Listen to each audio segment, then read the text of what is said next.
Good morning, AUBEX.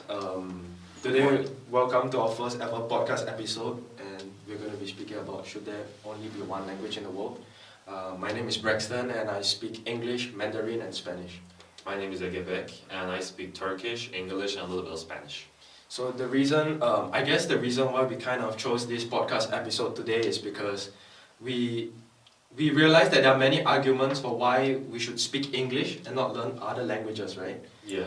Like we hear this argument online with Americans saying, oh, why do we have to learn Spanish? Oh, why do we have to learn Chinese, right? So I would like to get your opinions first about what do you think of this topic. Well, I believe that although it would really be convenient if all the world were to speak one language, the losses we would take is also immense. Thus, I believe that this is a very debatable topic. Yeah, like I agree on why people would think that speaking language, only one language would be beneficial to this society. But I feel that when you analyze what would really happen if we were to speak only one language, we realize like the immense loss of culture, of meaning in certain texts which you can't really translate into English.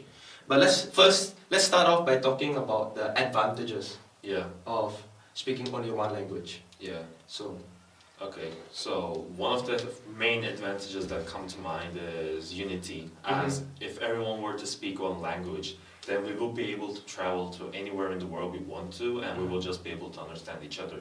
right. Thus, communication will be much easier. No reason for translation, no reason for You're right. any type of learning to be done or any previous research to be conducted before going to or visiting another country.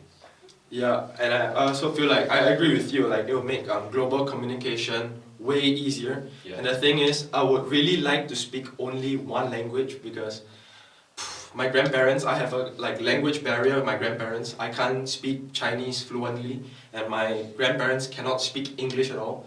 So imagine if I were to hypothesize that one day the world would speak only one language. Well, I could finally speak to my grandparents about complex issues, and there will be less misunderstanding, right? Like you said, with unity and all that.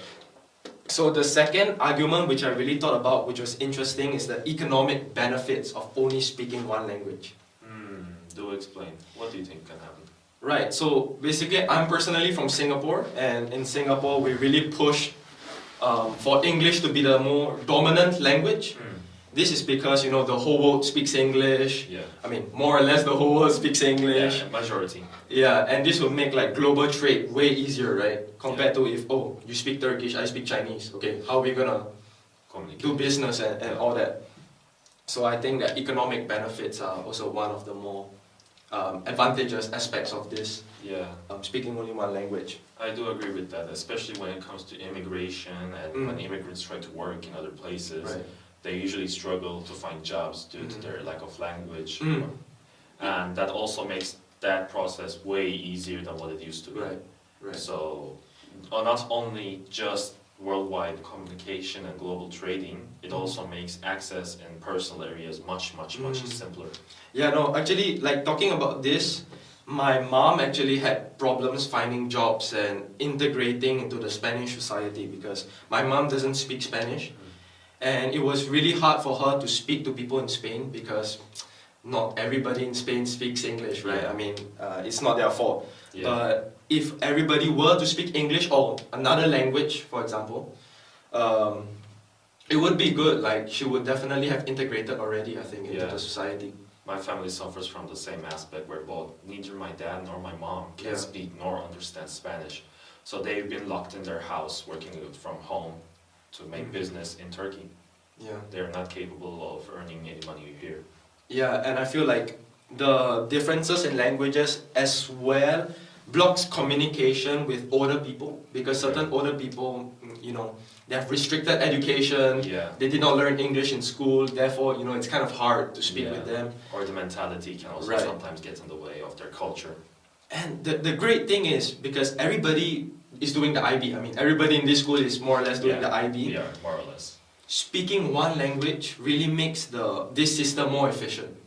It makes it more global, right? Yeah, it does. Like it gives for more standardized education across the globe. Yeah. Right. We also shut down lots of branches, which means we can focus on primary subjects. Yeah. For example, we have A and B classes for almost every language in the world in IB system. However, if we only had, let's say, English or any other language, then we will just focus on that and make probably the educational system much better for every other subject.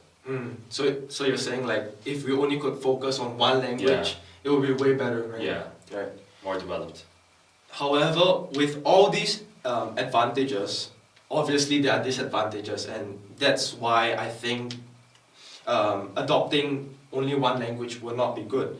For example, like we said in the beginning, cultural diversity. Yeah, I think languages is a big part of our identity. yeah, Kind of makes us who we are, right? yeah, exactly. Because it also kind of would make the whole country differences. I mean, you got France, you got Spain, you got Italy, and all of these people speak different languages, and that is a very easy and simple way to separate all of us. However, if we all spoke the same language, then how do you really separate us other than our geographical community or location? Yeah, right. Like the way we express ourselves, Yeah. and there are certain things which we really cannot translate into just English or another hypothetical language. Yeah. To be fair, well, the next one is social equality. Speaking about people who did not receive education, if we were to only adopt one language, don't you think that the people with education, Yeah. the people who can learn that language, will be better off in the society? Sorry, compared to the people who don't receive an education. Well, although that is true, I also believe that this type of discrimination applies to today's standards as well. Yeah. So it won't be a necessarily new thing, as discrimination has just been ingrained deeply in our society. Right. I mean, the people now who don't speak English, I feel that they have disadvantage when it comes to Yeah. looking for work. So we already see the inequality, right? Yeah, Right. But imagine if everybody were to only speak one language, and we have to ask the farmers to speak English. yeah, Well, maybe the farmers they don't have the chance to learn English, yeah. so they'll be worse off. I don't know. Well, I think the same applies to every country by themselves. Considering, let's say, in Turkey, we probably speak Turkish better than some places with a worse accent or lower education, and we have a difficult time understanding each other. But I believe that if all the world were truly, as we say, an utopic situation perhaps, speaking the same language, then I do believe the disadvantage will be much greater. Yeah. And another big thing that makes adopting only one language so difficult is the practicality of adopting only one language. Imagine how difficult it would be to impose only one language in a society. We have seen it before, and I think it has failed. For example, in Spain, during Franco's time, Yeah. the dictatorship, Franco really pushed only for one language to be evident in the Spanish society, which was, well, they call it Castellano, no? Yeah. And people really lost their sense of identity. The Catalan people were oppressed. They couldn't speak their own language during his reign. And it really reflects on the disadvantages of only adopting one language in the world, right? Yeah, and it really backfired on them, didn't it? Really- As soon as they got out the regime of Franco, Catalan people really hugged tight Exactly. to their own language. And they it feel so caused proud of their a sense identity. of rebellion in them at most. Yeah, exactly. And now they're really defiant of other languages, so it has backfired completely. It could work though. For example, in the Singaporean government, we really wanted to eradicate certain dialects Yeah. from our society. So for example, in Singapore, we have many Chinese dialects because 75% of the Singaporean population is Yeah. Chinese. So we have a few dialects. And the government said, okay, we're going to eradicate the Chinese dialects to adopt English because it's Yeah. better for business, you know. You're Yeah. not going to go to America and speak a Chinese dialect, right? So this really worked. Like Yeah. they oppressed people from speaking a dialect, for example, Hokkien, which Yeah. is a Chinese dialect, and now the young people do not speak Hokkien at all. They completely, I feel that they wipe it out, you know. Yeah, I mean, these are all on lower scale. What if we talked about a project that has happened in the past that affected on a larger scale? I believe you know what I'm talking about. Oh, you're talking about Esperanto. Exactly. Esperanto, okay. Esperanto is a very unique concept. Thank you for bringing that up. Okay, so for people who are watching who don't know what Esperanto is, Yeah. Esperanto was created by Dr. Zamenhof, and it is basically a constructed language, which was meant to not replace your mother tongue, but act as a backup in case you would want to communicate with the rest of the world. Yeah. And the special thing about Esperanto is that it's really easy to learn.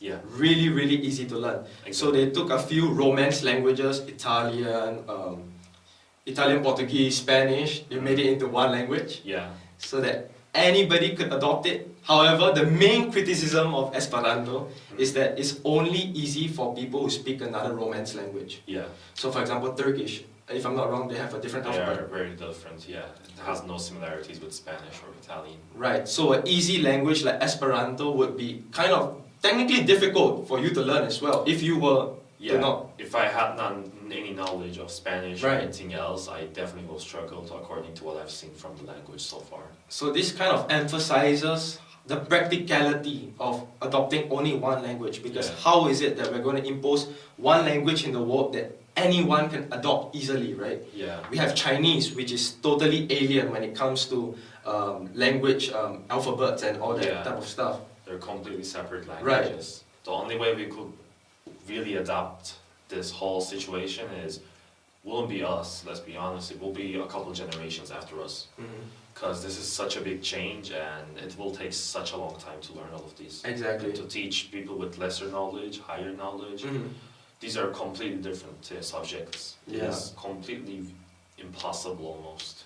And not only that, the alphabet is not only the difficult thing to learn, but the voice, the tone. Yeah. For example, Chinese is a tonal language. We kind of emphasize what words we want to say based on the inflection of our voice. So imagine a language like Esperanto and you teach that to China, Yeah. they might have a difficult time in adopting this language, right? Yeah. Right. So, did you know that they did try to adopt Esperanto in Europe? However, it was everybody supported this idea. Every country more or less supported the idea of adopting Esperanto except for one, which is France. Oh. France vetoed this thing, Okay. the UN. Not too surprised, I must say. And I mean, we were getting closer and closer to adopting Esperanto. However, World War II happened. When World War II happened, countries were fighting against each other.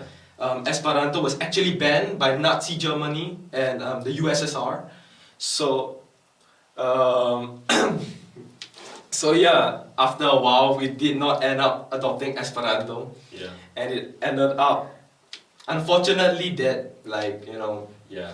But if it wasn't for the war, which is quite unfortunate, I must say that met such a untimely demise, let's say. Okay. Do you think it would have actually worked? Because you did say people were cooperative about it, and there was some action taken towards it. Do you think it would have actually worked and we could have made a huge difference? Or do you think it would have died down slowly, like everything else? That's a good thing, because I would say that it would have worked on a smaller scale.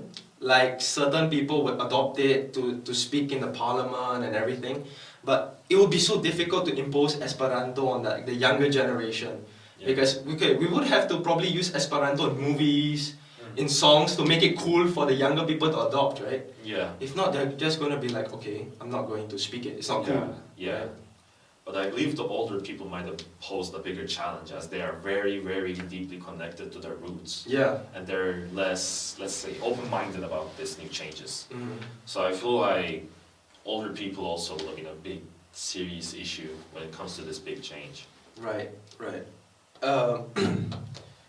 Yeah, I agree. So it's kind of unfortunate that Esperanto died down. But actually, if you would want to learn Esperanto, you can learn it on Duolingo right now. Actually. Oh yeah. Yeah, you can learn. And annually there are meetups where people come together and speak in Esperanto. And well, actually, in Sabadell, because we're in Catalonia right now, there's a street named after the creator of Esperanto. The street is called Ronda de Zamenhof, and it was actually named after this. I think he's German. I think the scientist who created this language was German. The name sounds German. Yeah, Zamenhof. Yeah, that is pretty German. So I think we have come to the end of this podcast, right? I mean, at least for this section, we do have an interview available later on. Yeah, with a celebrity guest, no? I will call her that, yes, that is a celebrity guest, at least for our school. Yeah, no, she's really smart. She knows a lot about languages. Yeah. What's her name? Helena Garia. Helena Garriga, okay. So we'll be introducing her as a celebrity guest. Yeah. And well, thank you, AG Bex, for joining me today. Yeah. Thank you. See you next podcast as well. Bye bye, man. See you. Hello and welcome to the podcast once more. We're here with our guest, Helena. What would you like to say? Thanks for having me, I assume. Yes, thank you very much. Good afternoon. My name is Braxton Teo and I'm joined with AG Bex and Helena Garriga. You're correct. Yeah. Alright, so let's start it off with our first question. Okay. Let's start it off with our first question. Do you think there should be one language in the world? Only. Only one Only language? one. No, I don't think so. Can you explain why? Because languages are attached to certain cultural backgrounds and habitats and routines and rituals, and those should be preserved and respected. Whereas that if you just have one language, it would be like standardizing all population and just vanishing them from what makes them unique and distinct from the rest. But what do you think about the benefits that only having one language might bring, like economic benefits? Well, in that sense, of course, but right now we do have a language that is considered like the lingua franca for everyone, which is English.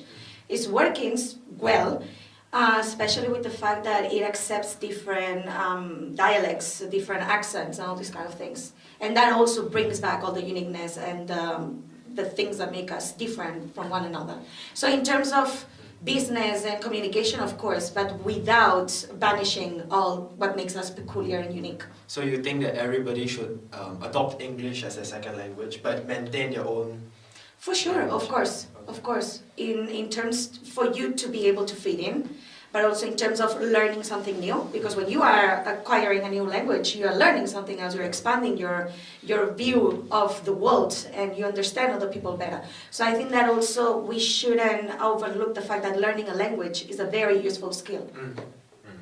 So you believe that there shouldn't be just one language, however there should be a common language between them? I mean, it's necessary to have a bridge, of course. Now, to impose that and overlook the other languages just for the power of one to preserve the sense of communication, I don't think that's right.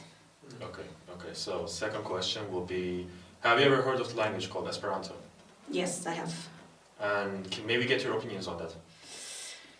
I think, well, it's a bit connected what we were mentioning, like in terms of trying to connect the gap to create this language, this lingua franca that would everyone bring them together, and it's like a common language that everyone will be able to speak and use.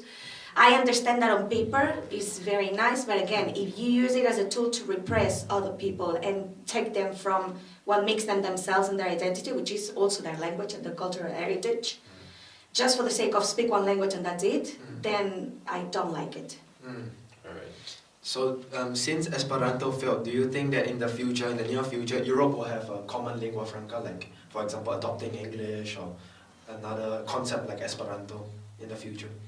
I mean, we are always striving to communicate and to cover gaps to be able to gain some sort of benefit or profit from one another. So it's unavoidable that that's going to happen. Again, without the need of imposing it over the other languages that make you yourself and that brings to you that sense of community with other people. Okay, so we should, but we cannot force people. Correct. It should be based on their own free will. Correct. Okay. Correct. Well, that's really good insight. I think that's all. We have one last question for you. Mm-hmm. That question will be, let's say in an utopian setting, Mm-hmm. there is going to be one language, Mm-hmm. everyone has agreed to learn it. What language do you think it should be, or should it be a completely new dialect? I don't know. I wouldn't be able to answer that Mm. because choosing one over the others would actually go against what I'm trying to say, right? Because I'm imposing my opinion on the other people and I'm saying that language is better than the others, yes? Yeah. So I would say that it has to do basically with population growth. Mhm. The one that has more population is the one that is gonna automatically and Overcome. overcome the I others. see. So you won't try to create like a new language and just let stones fall into their I places? am always in for learning a new language. Always in for learning a language. But again, we cannot assume that people will be in for accepting that. Yeah, of Yeah. course, that's So- why utopia, as we said. Correct, so- It's a world where everyone accepts it. Correct. Okay. Correct. Okay. But in a utopian world, which is what you mentioned, I think in my point of view, but again, I'm like a linguist and I study literature. So for me, learning languages is always a benefit for me and a profit for me because I'm gaining, I'm not losing. Okay. Alright. So Interesting. Alright, thank you very much for your valuable opinion. thank you so much for having me. Subscribe. I like. Like.